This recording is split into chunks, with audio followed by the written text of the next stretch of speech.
Hello and welcome to Servisslimline. Today's video is very slightly different to what I normally upload because it is the first in a series of episodes where I have set myself a challenge. So I've called the series Servisslimlines Trade Up Challenge. What is it and how does it work? So the aim is I am going to get hold of as few second-hand washing machines as I can and fix and sell them for enough profit to buy myself a brand new machine. Now I've got a target of £150 and I've got some rules for this challenge as well, which I'll go through now. So rule 1 is that there's no limit on how many machines it takes to achieve the goal. I could do it in 2 or I could do it in 5. The first machine is the only machine that I'm allowed for free. All the others must be paid for in some way. I can get any machine I wish providing it's a washing machine. I can't get any other appliance like a washer dryer or a tumble dryer. I'm not allowed to purchase another machine until the current machine I'm working on is sold. If I have the parts to hand for the first machine, I may use them. For example, if I've got them already accessible.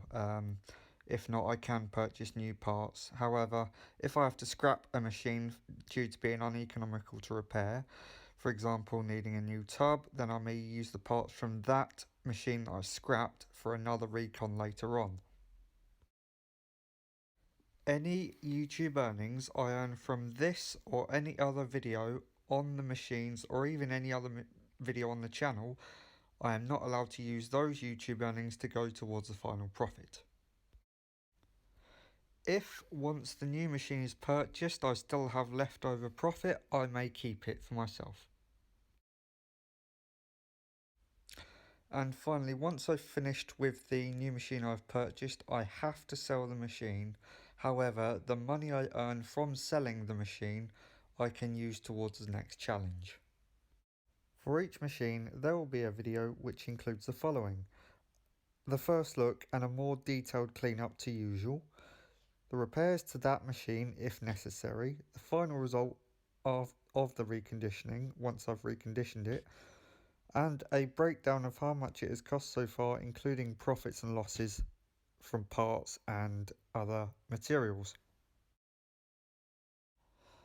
I will also film standard wash cycles as I normally do, however you'll see them in coming weeks and months after the final episode of Servisslimlines Trade Up Challenge has been released.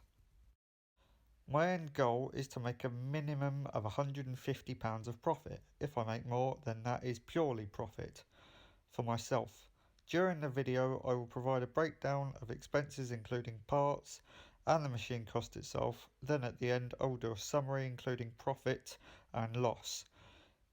If I manage to make £150 from the first machine, then so be it. The rest will be profit for myself. And when I'm finished with the brand new machine, that will then be sold on and all money from selling will go towards the second series. I apologise for talking so much now, let's get into it.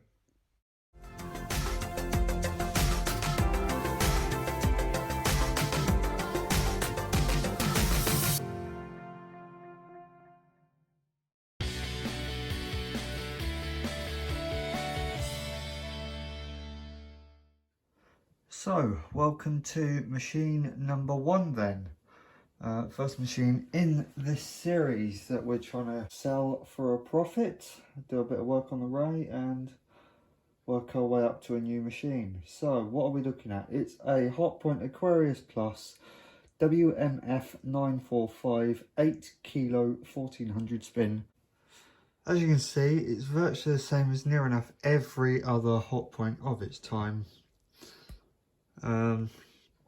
I think it may be an exclusive because it's being a 945, you'd expect it to be a 9 kilo 1400 or 1450, but this is an 8 kilo 1400, so it's a bit of an unusual one to me. It's approximately 10 years old and it's come from a friend of mine, they were getting rid of it because it was leaving clothes smelling, and as you'll see in a minute, I mean, it's dirty, but it's not that bad. I mean, I've seen a lot worse, but yeah, I'll show you around it. So here it is, the detergent drawer, standard hotpoint drawer, and it's not that bad. There's not a lot of scale in it, if at all, I don't think. Yeah, that should clean up. I think that's just a little bit of scale at the top there, but it's not particularly dirty. It's not particularly mouldy. As I said, that scale, it should clean up pretty much immaculate. I'll take the drawer out. Again, it's not too bad. There is some lime scale and things at the top, but that's completely acceptable. Moving over to the controls. As I said, standard hotpoint, rotary knob in the middle, temperature selection, spin selection, child lock, superwash, reduce greases, mini load and delay start with your progress indication and your start button there. And it is one of the earlier Ecotech models with your Walmart Platinum Care. Looking in the door then. Mould. Lots and lots of mould and grit and nastiness. I have actually just recorded the maintenance cycle in this, but this will be getting a new seal.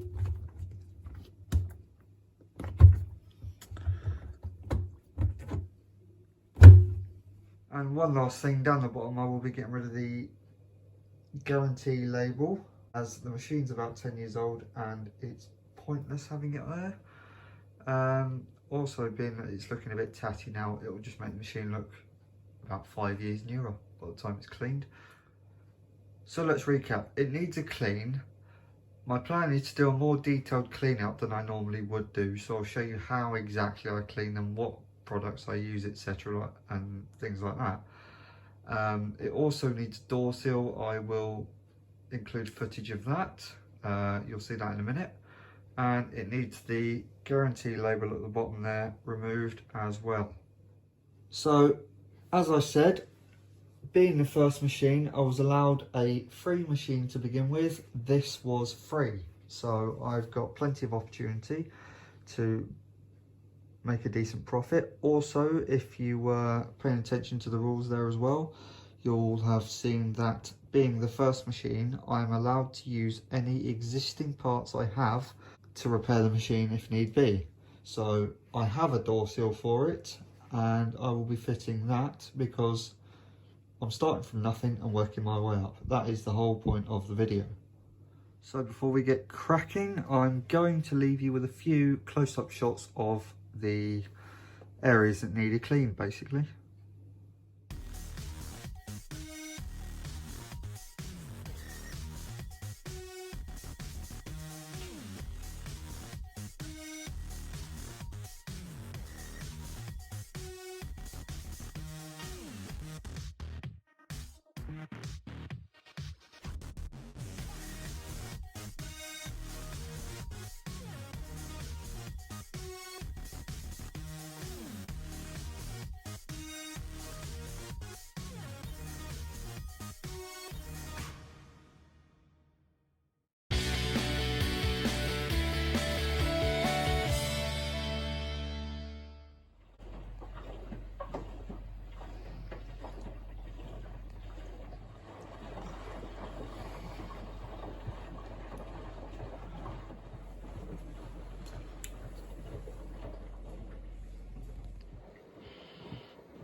So that's the first maintenance cycle done and out of the way.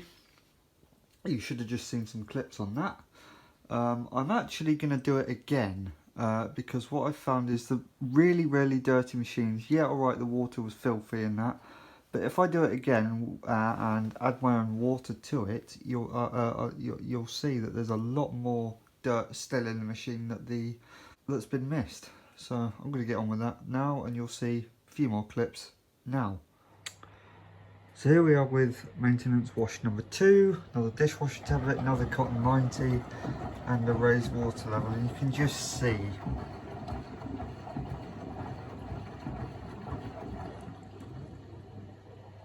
how dirty the water is, all the bits floating around in it. You know, it's all well and good doing maintenance washes and all that, but once in a while you do need to raise that water level to really get into the places that the water's never going to get to. These machines have got that obvious little party piece of having the wall wash, so once this is heated I'm going to chuck it round on a wall wash and really get that water flowing and see what comes out of it. So we're up to temperature. Once again you can just see how much dirtier that water is still. Just pause that. See the state of it. So I'm going to whack this on a wool wash, which is number 9. We'll just give this a throwing around. Shouldn't matter that it's adding cold, it shouldn't affect the temperature too much. And off we go.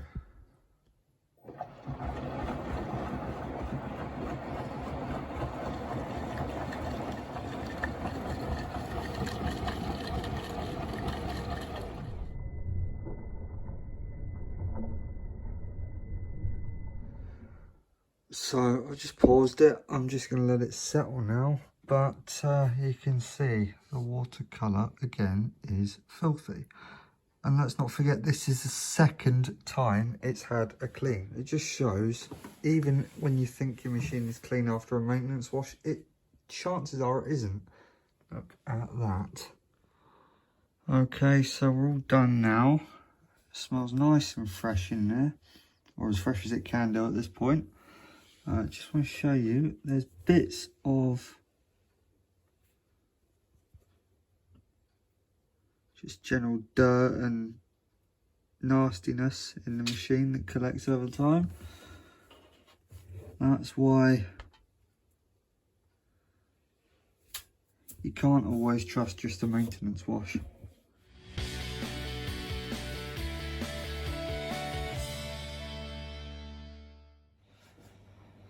So before I get into doing any repairs, I'm just going to run you through a few checks. Now, being a hotpoint, I've checked the existing recalls and an old recall. Luckily it isn't affected by either. So next thing is I'm going to take the lid and the back off and do some checks that I've found over the years as an engineer. So here we are on the lid. First thing I'm looking at is this concrete block. It's got a support bar. I mean, they're not very good, these, but it's got one anyway, which I suspect is the reason for this green dot here. It may have been modified, possibly. Anyway, concrete block. I've known these to fail over time, so just as a bit of precaution, I'm going to get myself a 10mm socket and just make sure these are nice and tight, these bolts, which they all seem to be. Yeah, I'm happy with that. So next thing is to go around the back and have a look at the pulley. Okay, so common problem number 2 is this pulley bolt, which can come loose over time. It's just a straightforward Torx T, I think it's 40. Yes, T40. Whack that in there. I'm happy that's not moving. So now we can check the concrete block underneath. So my final check is under the machine here with this second concrete block. And if you just have a look up there, I'm looking for cracks again, anywhere that looks like it might be crumbling. Again, I'm happy with that. Things like that, they're just spider webs. So again, I'm happy. So now we can crack on. So then, we know it holds water, it doesn't leak. It doesn't trip the electrics, the concrete weights are good, and the pulley was good. So now, after all that, we can finally get to work fixing something. So first things first is this door seal.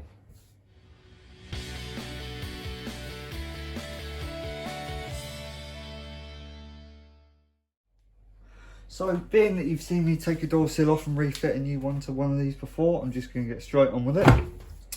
Flathead screwdriver as before, locate spring.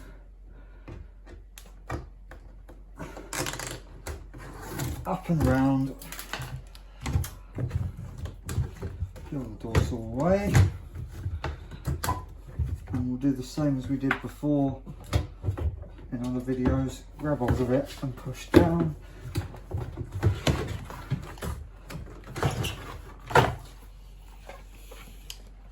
One old seal, one bound. Now we have a new seal. It's that way round. Before I do that, do the quick clean up around the edge there.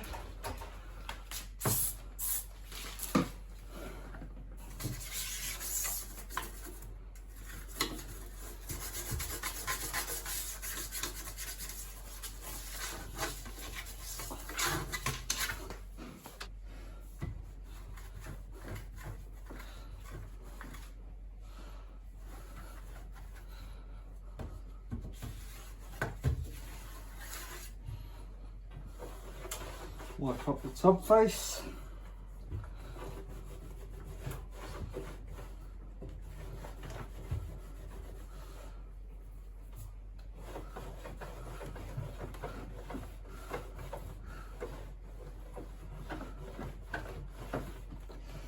And let's get this on. Nice smear of washing up liquid in the groove there. I'll just wipe that around there so it's nice and easy to fit. And with the door seal off, I can also just have another quick look at the top of this block. Again, absolutely fine. Let's get this seal fitted. Obviously, as usual, make sure your 6 o'clock position drain hole is at 6 o'clock. And just work your way around slowly.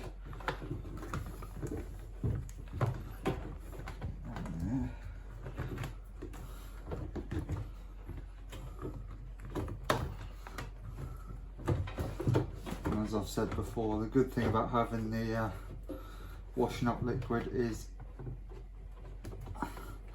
if it does turn out to be slightly in the wrong place, you can twist it to its final place if need be. I know straight away that this is slightly to the left. Just turning it as I'm fitting it there. It's roughly at the 6 o'clock position. I'm gonna lubricate my hands up quickly.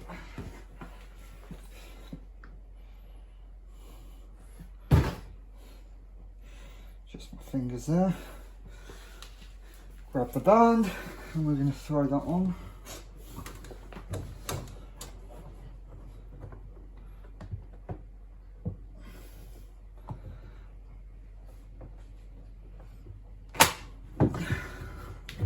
That's the inner band. Just throw the outer band on there, give that one more wipe.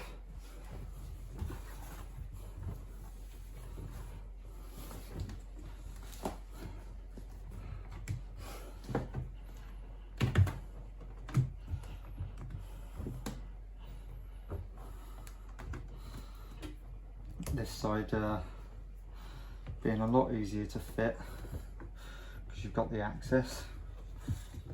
As I said, this is a second-hand part. It's virtually new though. It came off a newer Indesit, I believe. as I said in the rules, existing parts are allowed for this first machine. Right, that's on. Let's get the band on. Throw the spring at 8 o'clock as roughly as I normally do.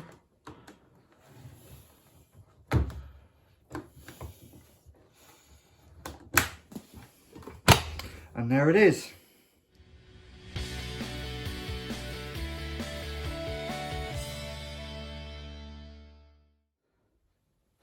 So the machine is here, just uninstalled it, just need to clean now, so I'm going to start by removing the things that are nice and easy to remove. The drawer, I'll go straight in the sink once I've cleared that out. I'll get the plinth off.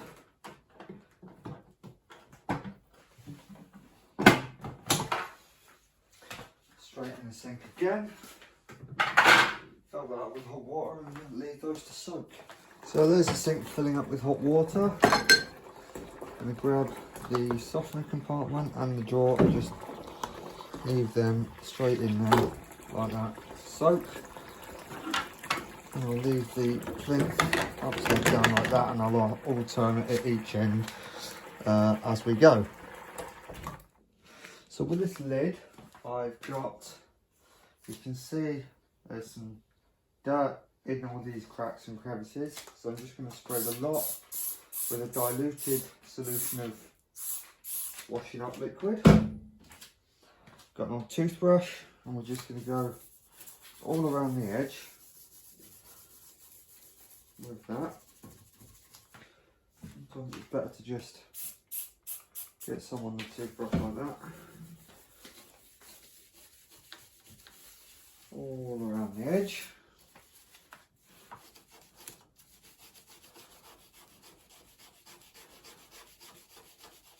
Sometimes it does take a little bit more scrubbing than you'd like.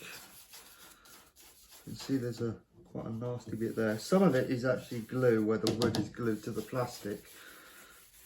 You may find that.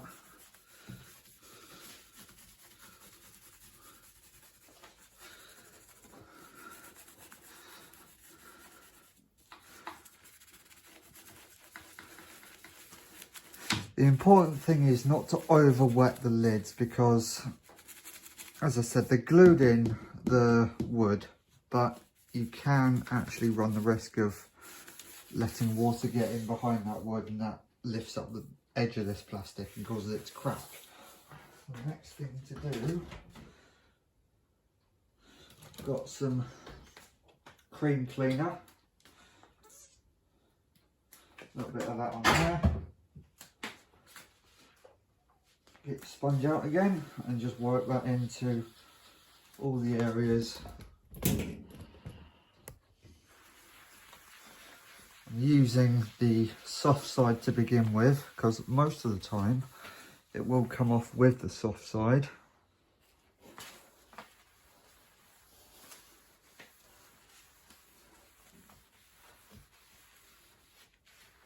While I'm here, I'm just going to do this front edge as well. It's important on the plastics you don't use the scourer, because you will scratch it. Things like the wood and the metal, you can get away with it. Not so much on the metal on the front, but maybe on the sides if you really, really want to. And if it's still not coming off, then you can use a magic eraser.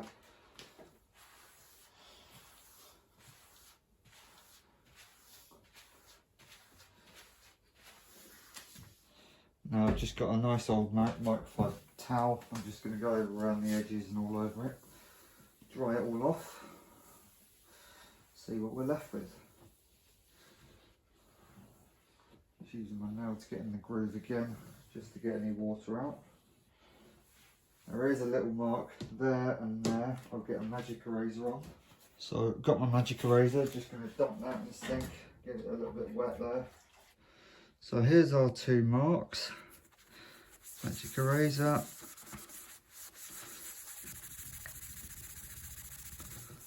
And you can see that's coming out.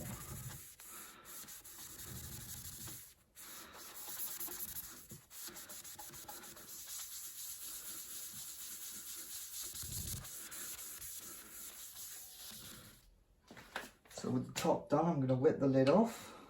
It's important to get underneath the front edge while you're there, because you'll be surprised how much dirt there is still on a lid that you've missed.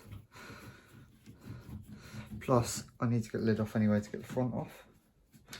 Screws out, back, and I'll just show you the front edge of this lid.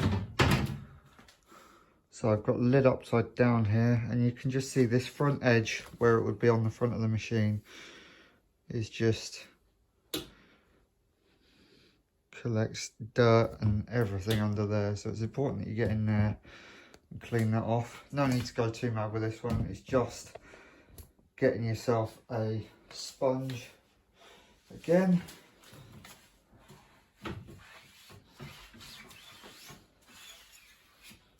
And just wipe over the whole edge.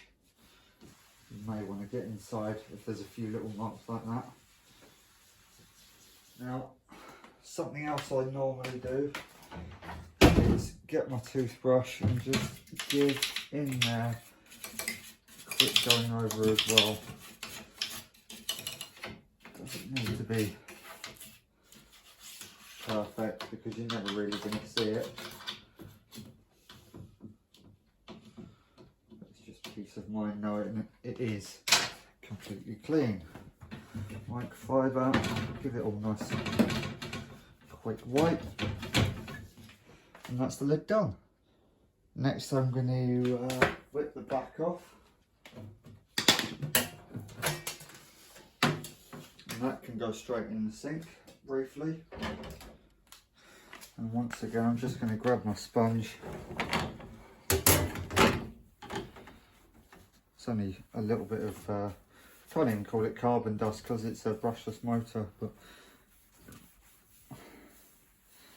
that is scratches from the back panel, from the pulley tapping it, so they're never going to go. But you can get a magic eraser on it, because sometimes it does pull out a little bit more dirt. Just cleans the area up ever so slightly. And do the side that you do see. Literally just needs a quick wipe over and it's done. And that can sit draining out the way. So next, with the drawer out, I'm going to take the control panel off. Just to disconnect that, all you need to do is remove this one plug here. Little tag holding it in place. Push it out of the way and pull up. Typically this is one of the more tough ones. There we are. And that can just be tucked around there to keep it out of the way. And now we can start unscrewing the fascia.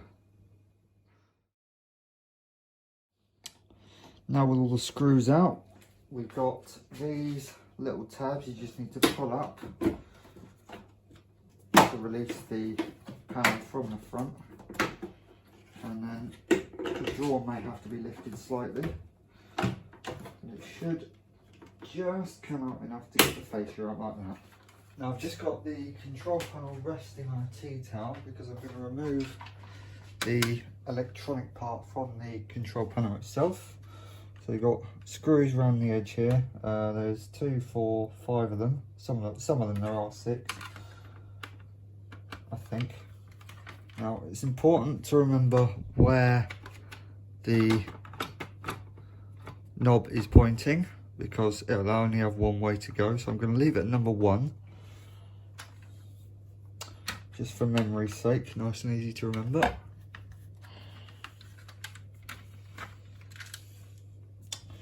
And with that removed, it should just lift out like so, leaving the knobs inserted within it. We'll leave that to one side. Now you'll see we've got plastic inserts. They are actually all glued in, they don't move, which is good because this is going straight into the sink. So now we're left with these white button trims on the board. The knob doesn't actually come out. This white power button usually does. However, I'm not actually going to take it out, being that the knob is more in the way than I'd like. That's fine, I can still clean it. These ones, you'll see there's a little cut out there. Push that to one side and it should just lift out. Same with both of them. Obviously make sure you know which way these have been round. You can check via the fascia, obviously. And then it's the same with these other button things as well. Little tabs holding those in place. Push them out very carefully. They lift out and you can get in there and clean all the muck out of that. Another one, just get that out there. Now we're left with that. I'm going to get a damp toothbrush and I'm just going to go round the power option there. You don't want to get this soaking wet, that's why I'm only using this damp.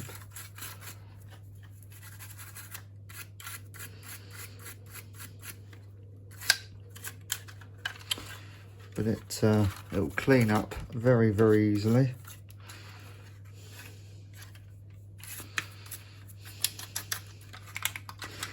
And then you can get your damp sponge.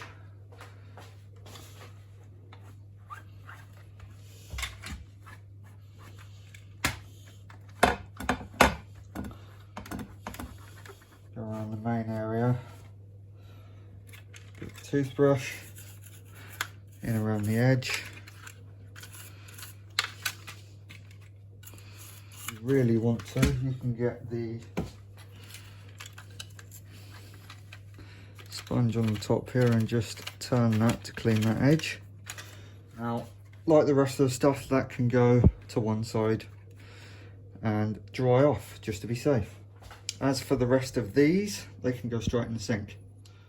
And finally, I'm just going to remove the detergent cavity from the machine.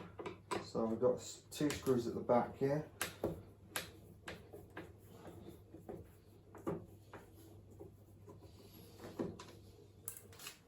That should just lift up off of the inlet valve.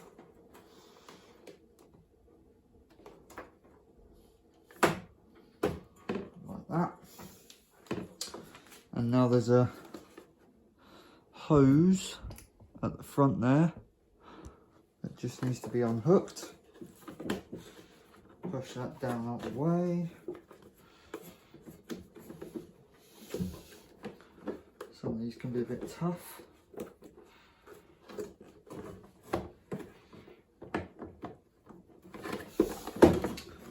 And now we have the dispenser housing free. Now with that in a suitable position, the top you'll see here just unclips from the rest of the cavity. Work your way round. Be very careful with these clips, they can be quite fragile on some of these machines.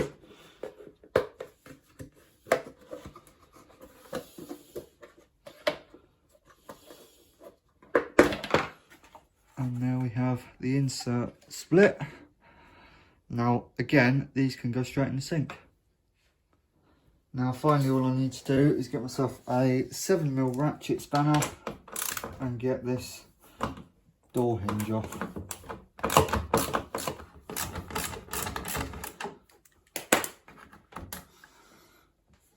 And now the door just unhooks out of there. Push the hinges in slightly and there it is. So the next thing is to split the door into its individual components. Just a simple flat crosshead screwdriver for that. 6 screws.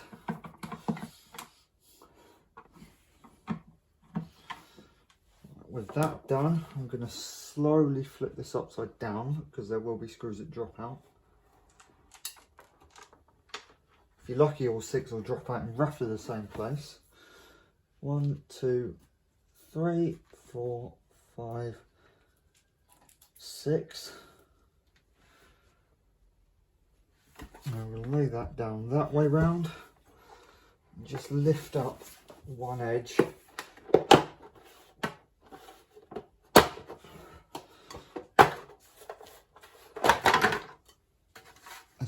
way like that. Got the trim. The door bowl itself comes out like that. Sometimes you might want to take the handle out. I'm not going to. All I am going to do is push the handle back in. You can see in there that pin. Sometimes these pins work their way too far up. So you'll probably see, I'll get a pair of grips on that or something in a minute, but that can go a little bit further down, just for peace of mind, so you know it's not going to come off and break. And the hinges, there you go, pull down and then they pull out like that. I'll do the same with that one. Fold that up there out the way, push down, and then that lifts up one side and comes out like that. And the final thing before we start really cleaning is to get this filter out. Sometimes these can be jammed. Luckily this one isn't. I've lent the machine back. Surprisingly there's nothing in it, but that will still go in the sink and be cleaned, as will the filter cavity. I'll get a toothbrush in there as well.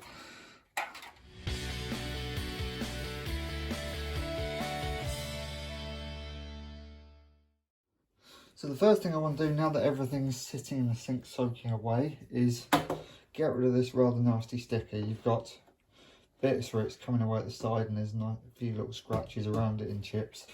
So just gonna get it off. If you're lucky you can get that off in one, but sometimes it won't happen. Now you run a little bit of a risk with taking these stickers off, because over time metal does yellow, as has this one, and you may be able to see a very slight colour difference there.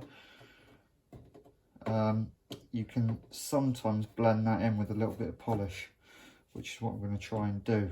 So I'm going to crack on with this, because it's going to be one of them stubborn ones. I'll see you in a sec. So I'm just getting the last of this sticker residue off. There will be bits you've missed, in which case I'm just going to spray the area with a little bit of WD-40. Get myself my old sponge, once that's worked in, and then that can just help loosen off what's left of this sticker residue. It's pretty much all of it gone already. Sometimes it puts up a bit more of a fight, but you can actually see, you can't see so much the discoloration. I can just see it there, but unless you're actually looking for it, you're not going to see it really. So now I'm just going to get this front cleaned up, spray some degreaser, washing up liquid, whatever. Just go all over it.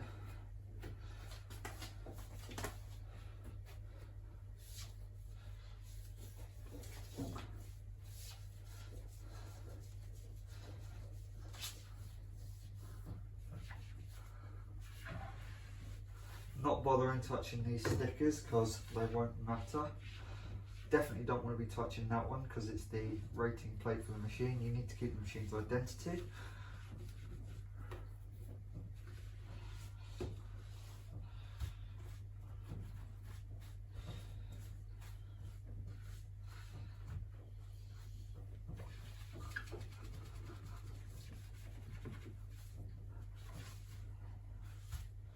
And it's important you don't get any water in the lock there.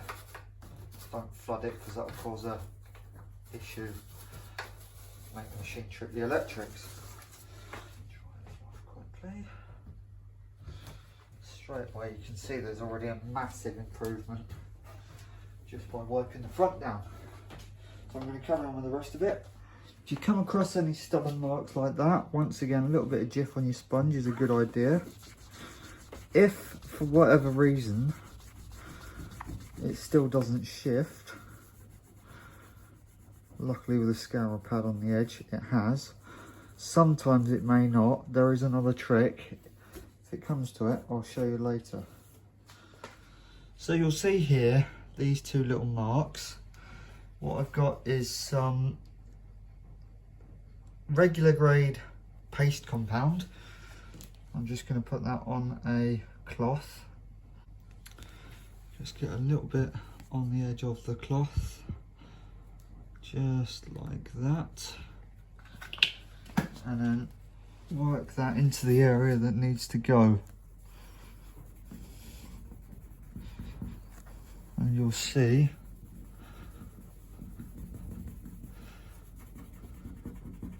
it may not go completely because that black part is actually a scratch, but you'll see it is improving the area.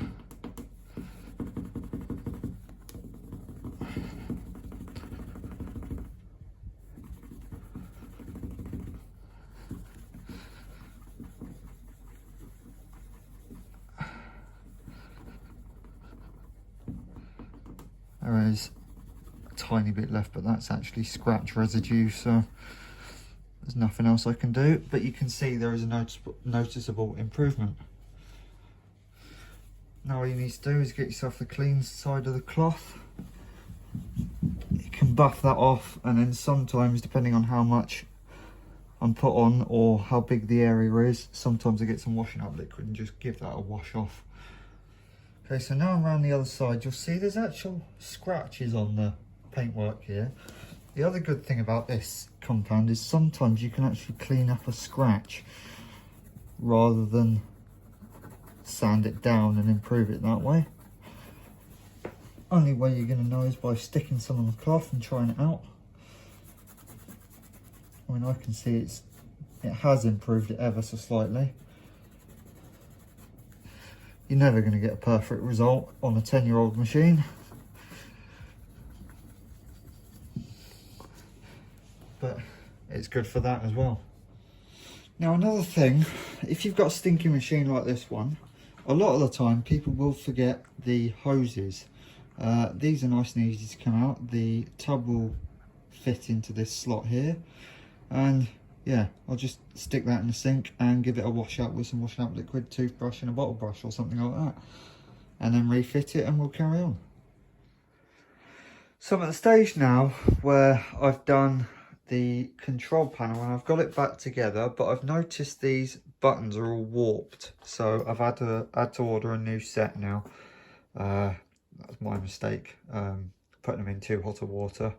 That is one thing you've got to be a bit careful with. Try not to put them directly in boiling hot water because it will cause an issue. The other ones are fine, it's just these 5. That one's okay and the PAL's okay, but you can see how much cleaner it is. So now I need to get over to the sink and clean up the detergent housing.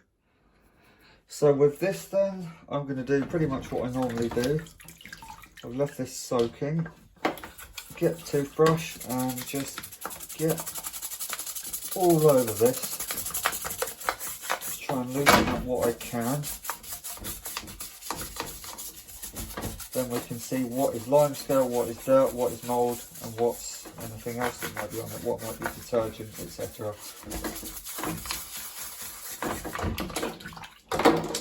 I've done the drawer insert and the filter off camera because nobody's interested in that, I'm pretty sure. I've also done the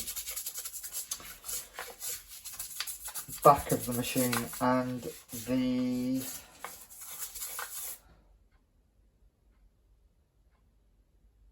something else, I've forgotten.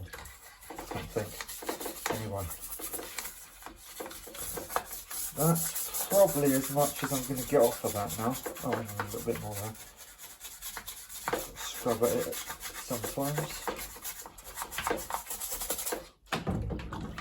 I'll leave that like that for a second because I may need to do the same with the other one. Let's have a look at the detergent housing.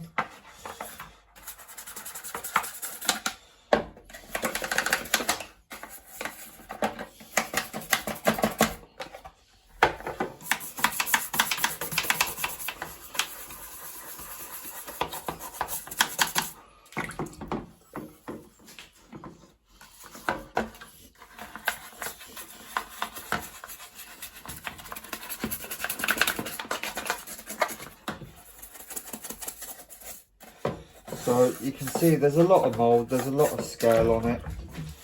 It's going to need a bit of elbow grease to get all this off.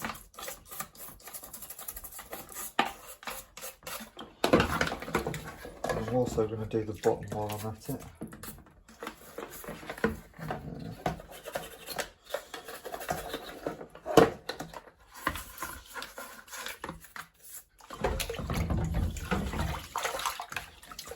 I've got water canner for that one, and now we'll just go with the detergent drawer quickly, and then we'll do all three with a descaler at the same time. So, lots of softener and detergent residues again.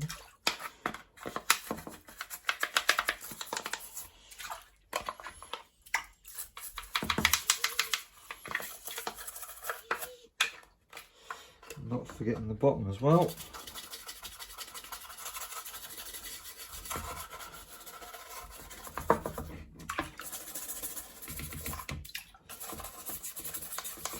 Now I could go and hit it with some bleach and some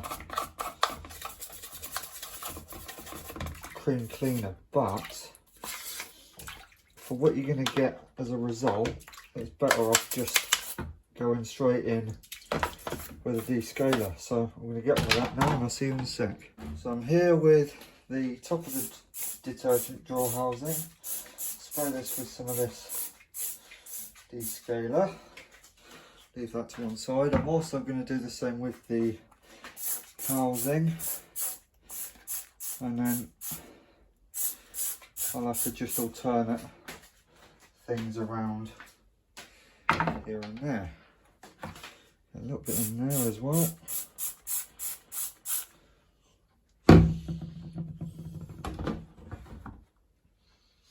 And now slowly work my way around the housing with this toothbrush, trying to keep as much descaler on there as I can.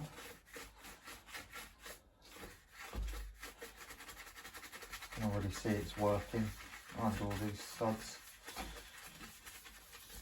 You can see the foam change colour there as well.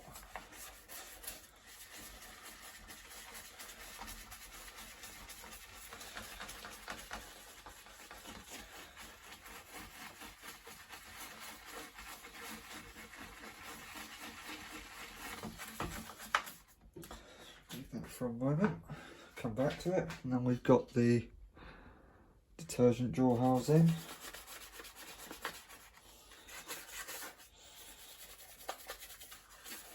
And this is just the descaler doing the work here on my toothbrush. Nothing else been added to this since I cleaned it.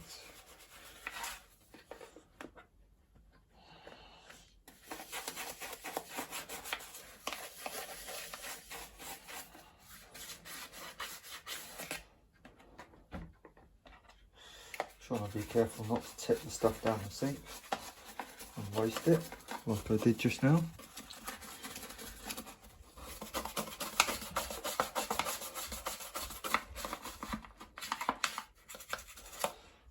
Again, I'll leave that to one side. We'll go on to this one.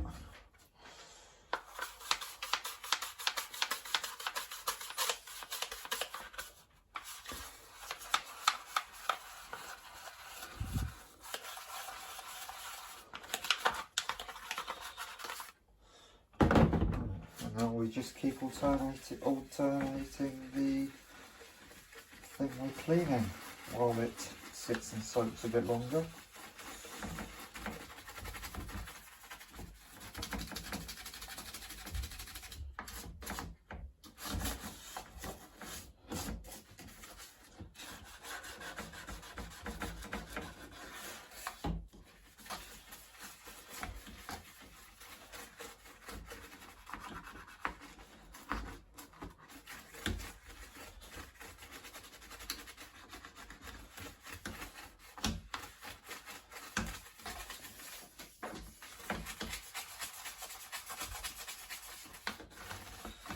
Now I'm fairly happy apart from this top edge up here, that is pretty much there. I'm going to grab myself one of these scourers, just get up here, clean that bit a little bit. Now let's see what it looks like.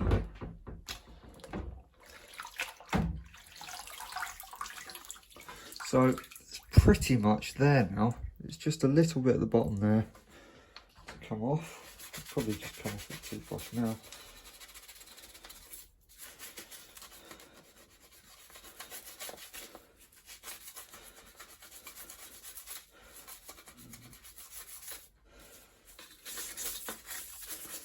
A little scrub in there, and I'll just finish off with that bit at the back.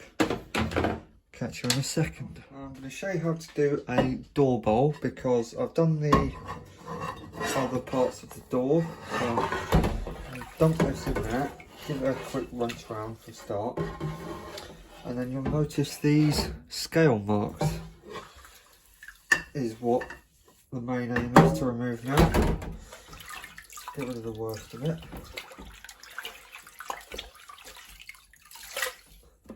Now that's where a bit of wire wool comes in. Providing you're not too harsh, you can just go around the edge .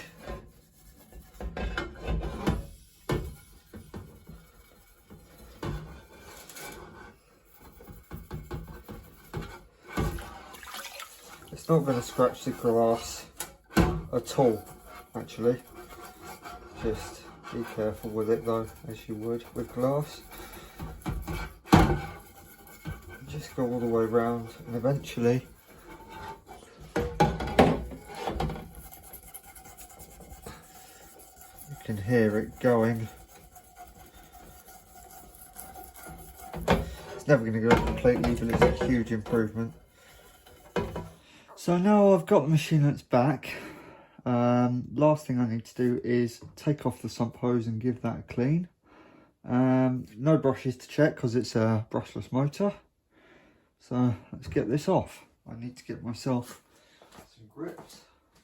Should be able to get in there with these. There we are. One side off. Now, if I remember right,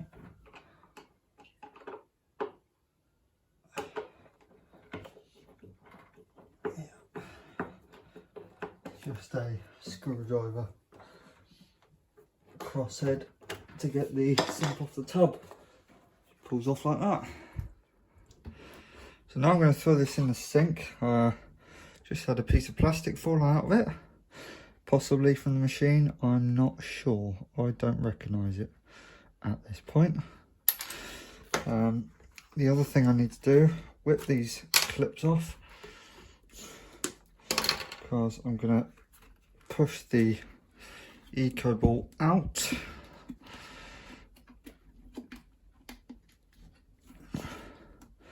These can be quite tight. Luckily there's nothing left in this, so I'll get my toothbrush in there, give that a nice clean up, refit it, and I'll see you in a sec.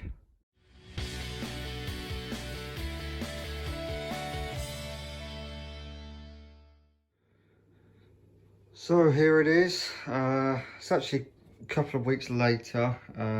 Lost my mojo a little bit. So let's recap on what I've done. Everything's been cleaned, as you can see. It's been tested several times. A little bit of powder residue I'll have to get out there in a minute. That's recent.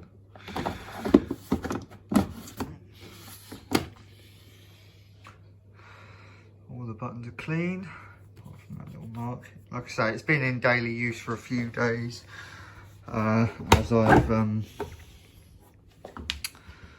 testing it. Doors all clean there.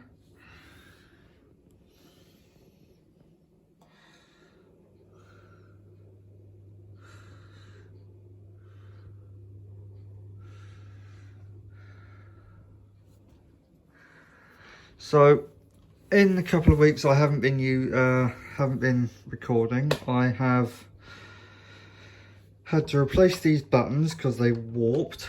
That was something like 10 quid to get a whole set of buttons. It was only these 5 that went, so nice easy fix. I've also found the caps round the back for the transit caps, and there was a waist clip missing. That was something I already had. So were the caps. I've lubricated all the feet, and I've also replaced the plinth. There was one hanging around upstairs as the old one wasn't staying on properly. Nothing wrong with it, it just wouldn't, it was kind of bulging out here and not clipping in properly for some reason. So this new one's a little bit better.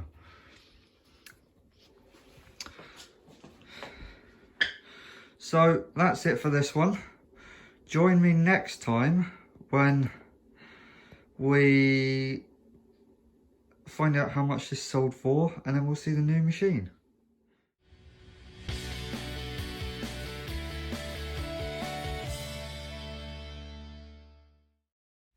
So what did it cost then?